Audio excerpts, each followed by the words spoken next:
शांति। आज 15 मई 2024 की बाबा की साकार मुरली है। मुरली के महावाक्य हैं, मीठे बच्चे, याद का आधार है प्यार। प्यार में कमी है तो याद एक रस नहीं रह सकती, और याद एक रस नहीं है तो प्यार नहीं मिल सकता। प्रश्न है, आत्मा की सबसे प्यारी चीज़ कौन सी है? उसकी निशानी क्या है? उत्तर है, यह शरीर आत्मा के लिए सबसे प्यारी चीज़ है। शरीर से इतना प्यार है जो वह छोड़ना नहीं चाहती। बचाव के लिए अनेक प्रबंध रचती हैं। बाप कहते हैं, बच्चे, यह तो तमो प्रधान छी शरीर है। तुम्हें अब नया शरीर लेना है, इसलिए इस पुराने शरीर से ममत्व निकाल दो। इस शरीर का भान न रहे, यही है मंजिल। ओम शांति। रूहानी बाप रूहानी बच्चों को समझाते हैं। अब यह तो बच्चे जानते हैं कि देवी स्वराज्य का उद्घाटन तो हो चुका है। अब तैयारी हो रही है वहाँ जाने लिए। जहाँ कोई शाखा खोलते हैं तो कोशिश की जाती है बड़े आदमी द्वारा ओपनिंग कराने की। बड़े आदमी को देख नीचे वाले ऑफिसर्स आदि सब आएंगे। समझो, गवर्नर आएगा तो बड़े बड़े मिनिस्टर आदि आएंगे। अगर कलेक्टर को तुम बुलाओगे तो बड़े आदमी नहीं आएंगे। इसलिए कोशिश की जाती है बड़े ते बड़ा कोई आए, किस न किस बहाने से अंदर आए तो तुम उनको रास्ता बताओ। बेहद के बाप से बेहद का वर्षा कैसे मिल रहा है, ऐसा कोई दूसरा मनुष्य नहीं जो जानता हो तुम ब्राह्मणों के सिवाय। ऐसे भी सीधा नहीं कहना है भगवान आया है, ऐसे भी बहुत कहते हैं भगवान आ गया है, परंतु नहीं, ऐसे अपने को भगवान कहलाने वाले तो ढेर आए हैं।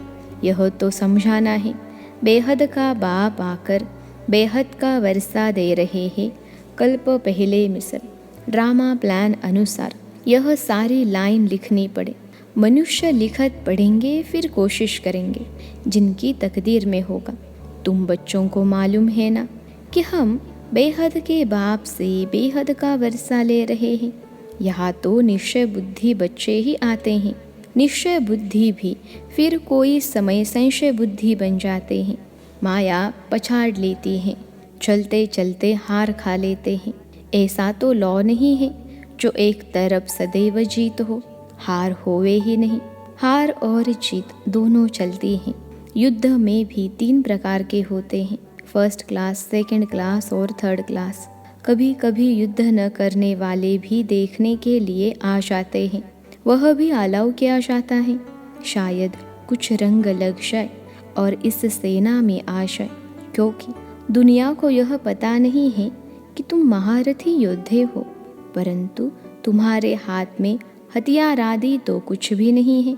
तुम्हारे हाथ में हथियार आदि शोभेंगे भी नहीं, परंतु बाप समझाते हैं ना, ज्ञान तलवार ज्ञान कटारी। तो उन्होंने फिर स्थूल में समझ लिया है। तुम बच्चों को बाप ज्ञान के अस्त्र शस्त्र देते हैं, इसमें हिंसा की बात ही नहीं, परंतु यह समझते नहीं हैं। देवियों को स्थूल हथियार आदि दे दिए हैं, उनको भी हिंसक बना दिया है। यह है बिल्कुल बेसमझे। बाप अच्छी तरह जानते हैं कि कौन कौन फूल बनने वाले हैं। वह तो बाप खुद ही कहते हैं फूल आगे होने चाहिए। सर्टेन है यह फूल बनने वाले हैं।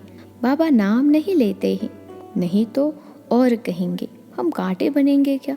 बाबा पूछते हैं नर से नारायण कौन बनेंगे, तो सब हाथ उठाते हैं। यूँ तो खुद समझते हैं जो जास्ती सर्विस करते हैं वो बाप को भी याद करते हैं। बाप से प्यार है तो याद भी उनकी रहेगी। एक रस तो कोई भी याद कर नहीं सकेंगे। याद नहीं कर सकते इसलिए प्यार नहीं। प्यारी चीज़ को तो बहुत याद किया जाता है। बच्चे प्यारे होते हैं तो माँ बाप गोदी में उठा लेते हैं। छोटे बच्चे भी फूल हैं। जैसे तुम बच्चों की दिल होती है शु बाबा के पास जाए, वैसे छोटे बच्चे भी खींचते हैं। झट बच्चों को उठाए गोद में बिठाएंगे, प्यार करेंगे। यह बेहद का बाप तो बहुत प्यारा है, सभी शुभ कामनाएं पूरी कर देते हैं। मनुष्यों को क्या चाहिए? एक तो चाहते हैं तंदुरुस्ती अच्छी हो, कभी बीमार न हो। सबसे अच्छी है यह तंदुरुस्ती। तंदुरुस्ती अच्छी हो परंतु पैसे न हो तो वह तंदुरुस्ती भी क्या काम की। फिर चाहिए धन, जिससे सुख मिले। बाप कहते हैं तुमको हेल्थ और वेल्थ दोनों ही मिलनी है ज़रूर। यह कोई नई बात नहीं है, यह तो बहुत बहुत पुरानी बात है। तुम जब जब मिलेंगे तो ऐसे ही कहेंगे, बाकी ऐसा कोई नहीं कहेंगे कि लाखों वर्ष हुए व पद्मों वर्ष हुए। नहीं, तुम जानते हो यह दुनिया नई कब होती है, पुरानी कब होती है। हम आत्माएं नई दुनिया में जाती है, फिर पुरानी में आती है। तुम्हारा नाम ही रखा है ऑलराउंडर। बाप ने समझाया है तुम ऑलराउंडर्स हो। पार्ट बजाते बजाते अभी बहुत जन्मों के अंत में आकर पहुँचे हो। पहले पहले शुरू में तुम पार्ट बजाने आते हो, वह है स्वीट साइलेंस होम। मनुष्य शांति के लिए कितना हैरान होते हैं। यह नहीं समझते कि हम शांति धाम में थे, फिर वहाँ से आए ही हो पार्ट बजाने। पार्ट पूरा हुआ, फिर हम जहाँ से आए हैं वहाँ ज़रूर जाएंगे। सभी शांति धाम से आते हैं।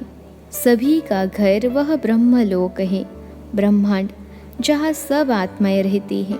रुद्र को भी इतना बड़ा बनाते हैं अंडे मिसल। उनको यह पता नहीं है कि आत्मा बिल्कुल छोटी है। कहते भी है स्टार मिसल है, फिर भी पूजा बड़े की ही होती है।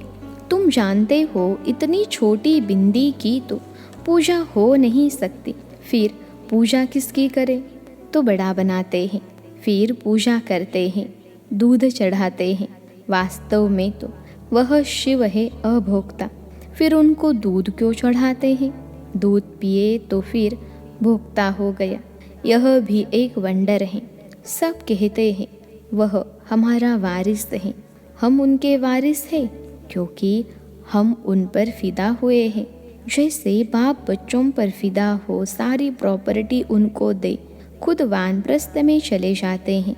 यहाँ भी तुम समझते हो बाबा के पास हम जितना जमा करेंगे वह सेफ हो जाएगा। गायन भी है, किनकी दबी रहेगी धूल में। तुम बच्चे जानते हो कुछ भी रहता ही नहीं है, सब भस्म हो जाना है। ऐसे भी नहीं है, समझो एरोप्लेन गिरते हैं, विनाश होता है तो चोरों को माल मिलता है, लेकिन चोर आदि खुद भी खत्म हो जाएंगे। उस समय चोरी आदि भी बंद हो जाती है। नहीं तो एरोप्लेन गिरता है तो पहले पहले सब माल चोरों के हाथ में आता है, फिर वहाँ ही जंगलों में माल छिपा देते हैं। सेकंड में काम कर लेते हैं, अनेक प्रकार की चोरी के काम करते हैं, कोई रॉयल्टी से, कोई अनरॉयल्टी से। तुम जानते हो यह सब विनाश हो जाएंगे और तुम सारे विश्व के मालिक बन जाएंगे। तुमको कहाँ कुछ ढूंढना नहीं पड़ेगा। तुम तो बहुत ऊंच घर में जन्म लेते हो, पैसे की दरकार ही नहीं। राजाओं को कभी पैसे लेने का ख्याल भी नहीं होगा, देवताओं को तो बिल्कुल नहीं रहता। बाप तुमको इतना सब कुछ दे देते हैं जो कभी चोरी चकारी ईर्ष्या आदि की बात ही नहीं। तुम बिल्कुल फूल बन जाते हो। कांटे और फूल है ना, यहाँ सब कांटे ही कांटे हैं। जो विकार के सिवाय रह नहीं सकते तो उनको ज़रूर कांटा ही कहना पड़े। राजा से लेकर सब कांटे हैं। तब बाबा कहते हैं मैं तुमको इन लक्ष्मी नारायण जैसा बनाता हूँ, अर्थात राजाओं का भी राजा बनाता हूँ। यह कांटे फूलों के आगे जाकर माथा झुकाते हैं। यह लक्ष्मी नारायण तो समझदार है ना, यह भी बाप ने समझाया है। सतयुग वालों को महाराजा, त्रेता वालों को राजा कहा जाता है। बड़े आदमी को कहेंगे महाराजा, छोटी आमदनी वाले को राजा कहेंगे। महाराजा की दरबार पहले होगी। मर्तबे तो होते हैं ना, कुर्सियाँ भी नंबरवार मिलेंगी। समझो न आने वाला कोई आ जाता है तो पहले कुर्सी उनको देंगे, इज्जत रखनी होती है। तुम जानते हो हमारी माला बनती है, यह भी तुम बच्चों की ही बुद्धि में है और किसकी बुद्धि में नहीं है। रुद्र माला उठाकर फेरते रहते हैं, तुम भी फेरते थे ना, अनेक मंत्र जपते थे। बाप कहते हैं यह भी भक्ति है। यहाँ तो एक को ही याद करना है। और बाप खास कहते हैं मीठे मीठे रूहानी बच्चों, भक्ति मार्ग में देह अभिमान के कारण तुम सबको याद करते थे, अब मामेकम याद करो। एक बाप मिला है जो उठते बैठते बाप को याद करो तो बहुत खुशी होगी। बाप को याद करने से सारे विश्व की बादशाही मिलती है। जितना टाइम कम होता जाएगा उतना जल्दी जल्दी याद करते रहेंगे, दिन प्रतिदिन कदम बढ़ाते रहेंगे। आत्मा कभी थकती नहीं है। शरीर से कोई पहाड़ आदि पर चढ़ेंगे तो थक जाएंगे, बाप को याद करने में तुमको कोई थकावट नहीं होगी, खुशी में रहेंगे। बाबा को याद कर आगे चलते जाएंगे। आधा कल्प बच्चों ने मेहनत की है शांति धाम में जाने लिए। एम ऑब्जेक्ट का कुछ भी पता नहीं है। तुम बच्चों को तो परिचय है भक्ति मार्ग में, जिसके लिए इतना सब कुछ किया वह कहते हैं अब मुझे याद करो। तुम ख्याल करो बाबा ठीक कहते हैं या नहीं। वह तो समझते हैं पानी से ही पावन हो जाएंगे। पानी तो यहाँ भी है, क्या यह गंगा का पानी है?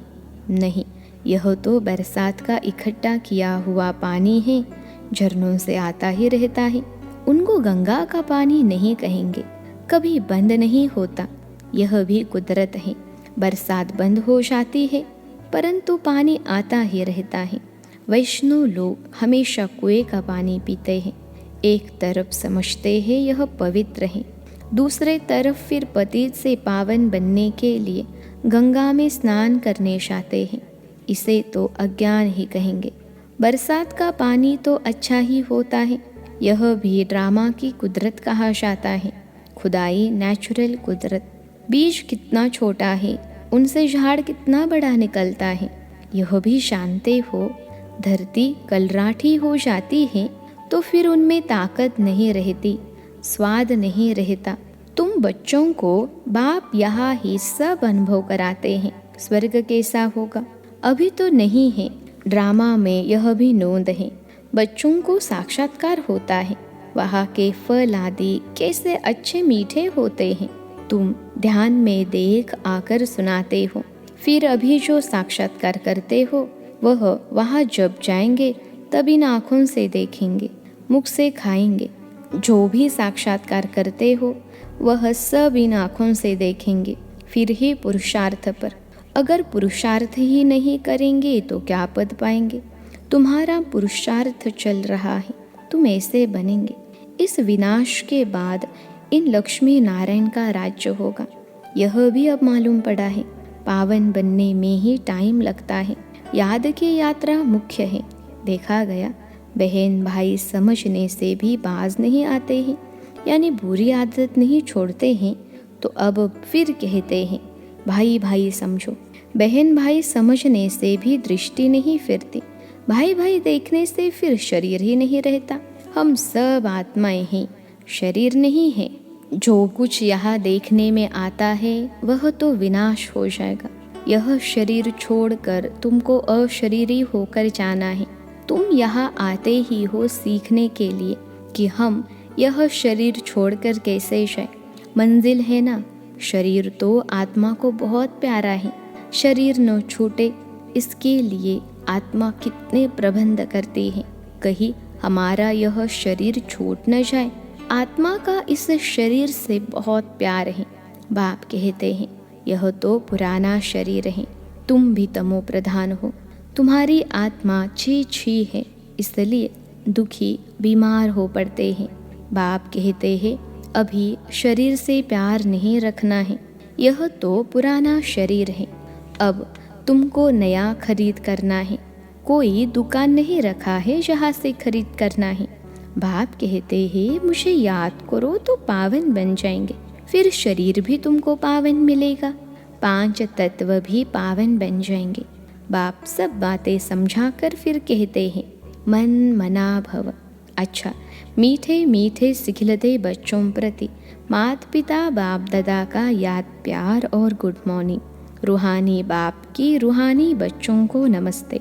हम रूहानी बच्चों की सिखिलते रूहानी माता पिता बाप दादा को याद प्यार, गुड मॉर्निंग और नमस्ते बाबा नमस्ते। धारणा के लिए मुख्य सार पहली पॉइंट है, शुभ बाबा के हम वारिस हैं, वह हमारा वारिस है।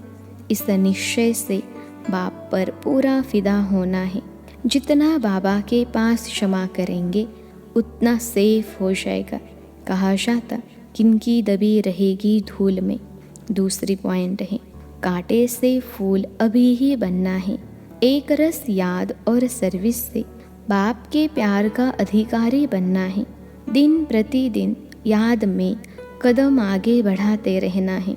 आज का वरदान है, अपने पुरुषार्थ की विधि में स्वयं की प्रगति का अनुभव करने वाले सफलता के सितारे भव।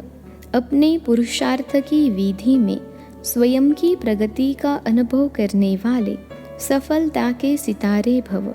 विश्लेषण है, जो अपने पुरुषार्थ की विधि में स्वयं की प्रगति व सफलता का अनुभव करते हैं, वही सफलता के सितारे हैं।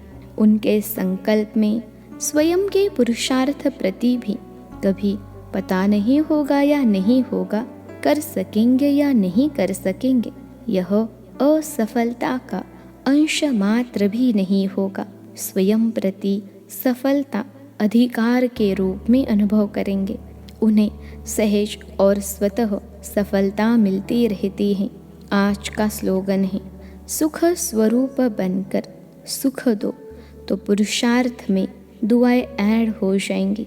सुख स्वरूप बनकर सुख दो तो पुरुषार्थ में दुआएं ऐड हो जाएंगी। अच्छा, ओम शांति।